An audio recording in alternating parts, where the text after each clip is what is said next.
The Bible never hides the ugly parts of human history. The Bible never hides the ugly parts of people's lives, even people of faith. The Bible records how King David, one of the great heroes of the Old Testament, committed adultery with Bathsheba and then tried to cover it up by murdering her husband Uriah. The Bible is very clear about the Hebrew prophet Jonah's rebellion against God. God told him to go one way, he went the opposite direction.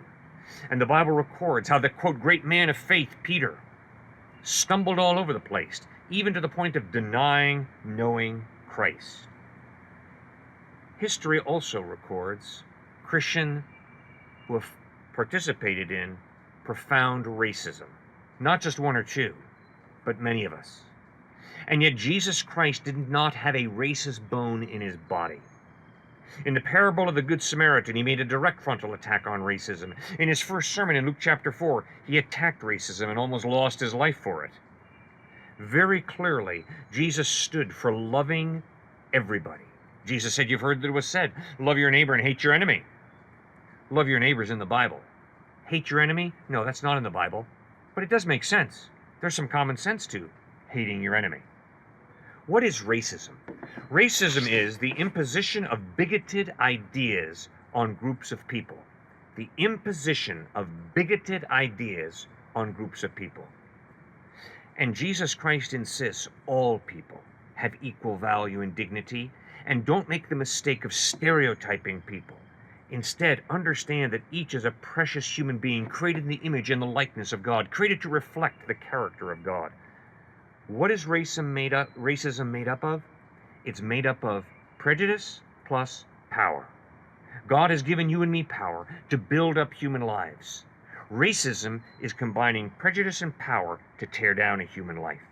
Jesus Christ comes and encourages us to build each other up, to love each other, even to love our enemies, even to benefit our enemies. And the cross of Christ is a clear display of that exact type of love. I love in the African American spirituals that you have power directed in a spiritual way that got so many of the slaves through.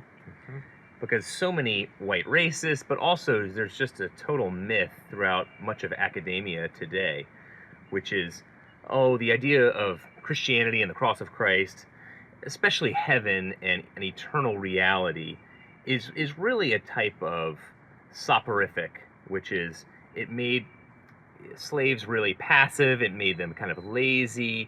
It was a way to really get them to the point of, okay, there's a heaven, there's a in the sky by and by, and you'll do just fine here, and then you'll go to this heaven.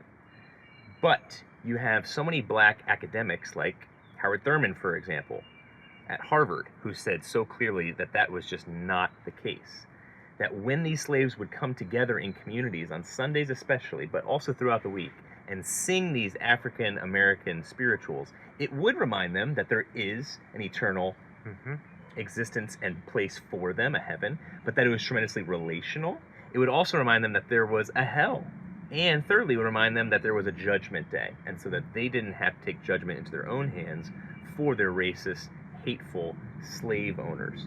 Now, that was a type of smelling salts. That was a type of immense energy drink for them that was able to push them through so much of that pain and oppression. Versus, if you look at a Woody Allen, who in 1977 talked about how even when he was at Knicks games, he would see a 28-year-old playing on the basketball court, and he'd say, wow, this is kind of depressing all of a sudden to think that this is as good as it gets. And that's about it. It's just nowism. It's the secular. It's the here and now, and that's all. Versus those African-American spirituals, which is, yes, it is the here and now, and we're going through tremendous suffering. We can't go to Knicks games. We're out in the cotton fields being beaten to a pulp, and yet understanding that there is a future that is so much longer than the now, and that there will be a judgment day for these types of atrocities and sins.